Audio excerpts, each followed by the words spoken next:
Hello guys, how are you today? I hope that all of you are in good conditions. Now we will learn about energy changes. The objective in these materials are you have to be able to identify exothermic and endothermic reactions, and then you have to understand about enthalpy change and how to calculate the delta H and how to draw the diagram. To know about exothermic and endothermic reactions, we have an experiment. The first experiment is an addition of sodium hydroxide to water.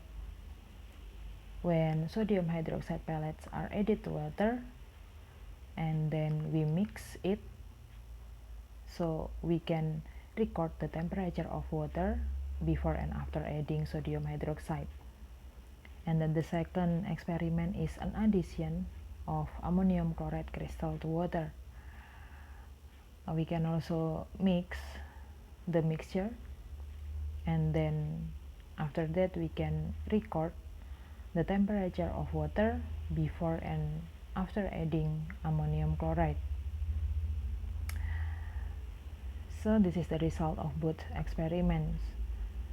At the first experiment, the initial temperature is 28 degrees Celsius, and then the final temperature is 34 degrees Celsius.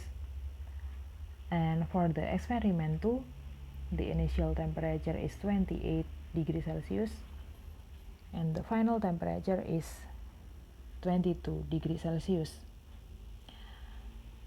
So, what conclusions about energy changes can be made from these two experiments?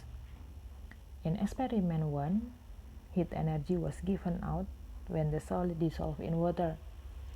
The temperature of solution rose, and then we can say that this is an exothermic. While for the second experiment, heat energy was taken in when the solid dissolved in water. The temperature of the solution dropped, and we can say that this change is endothermic. So, what is exothermic reactions? Exothermic reactions is reactions that give out heat energy to the surroundings.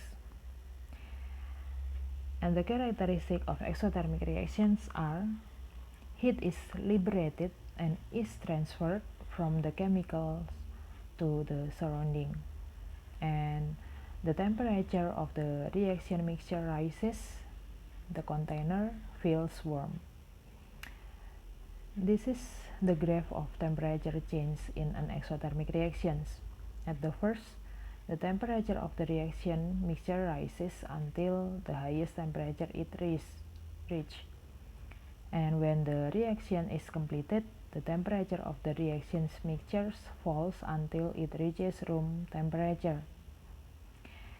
And then examples of exothermic reactions are combustions of fuels, rusting of irons, corrosions, neutralization, and also respirations. Maybe you can find another example also. And then how about endothermic reactions? Endothermic reaction is a reaction that absorb heat from the surroundings.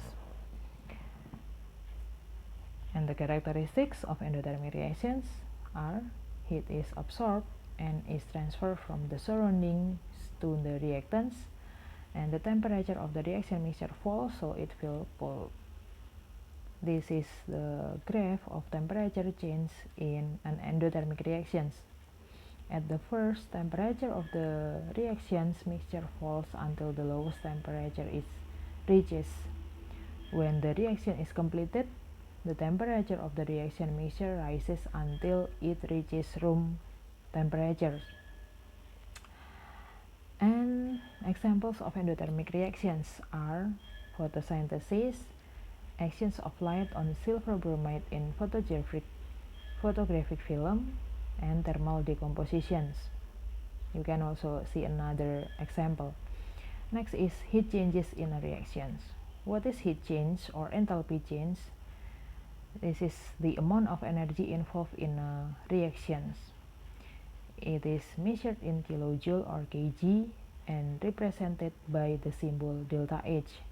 Now, what is delta H? H is refers to heat or energy content, while delta is the Greek letter which means change. In exothermic reaction, delta H is negative, and endo, delta H is positive. This is one example of heat changes in reactions. The sentence heat is produced. So when heat is produced, this is an exothermic reaction. The sign is negative for delta H.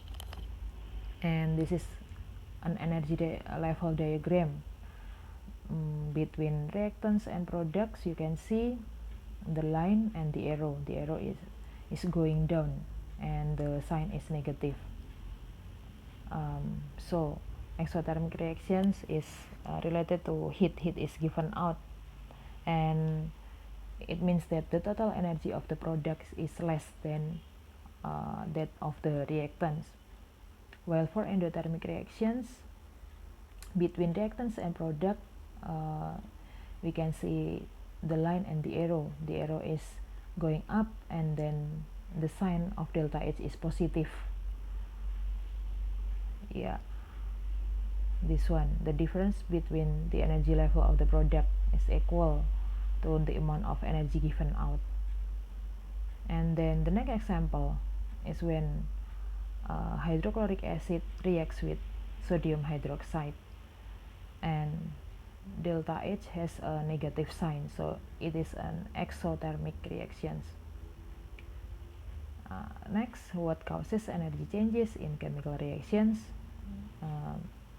The breaking of bonds or the making of new bonds during a reaction leads to energy changes.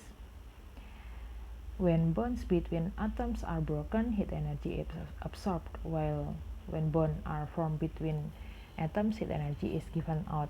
Bond breaking is an endothermic, bond formation is an exothermic process.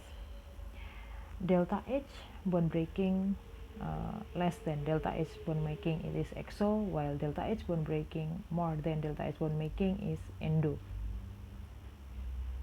So how to determine whether a reaction is exo or endo? Yeah, to find out, we can calculate the delta H of bond breaking. It is in reactant, and we can calculate by bond energy of every compound. In bond breaking, the sign is positive because it is endothermic, while in delta H of bond making, the sign is negative enthalpy because it is exothermic reactions. So when the product is minus, this reaction is exothermic. All reaction needs energy in order to get started. For example, a mixture of hydrogen and oxygen will not explode until it is ignited. Next is activation energy. Activation energy is the minimum energy that reacting particles must possess in order for a chemical reactions. This one is a diagram for an exothermic reaction between reactant and products. The activation energy is always positive, while enthalpy change is negative. And this one is a diagram for endothermic reactions. Yeah, activation energy always positive, and enthalpy change delta H in endo is positive also. Yeah, okay. We have already learned about energy changes, about exo and endothermic and enthalpy change. Okay, happy learning everyone.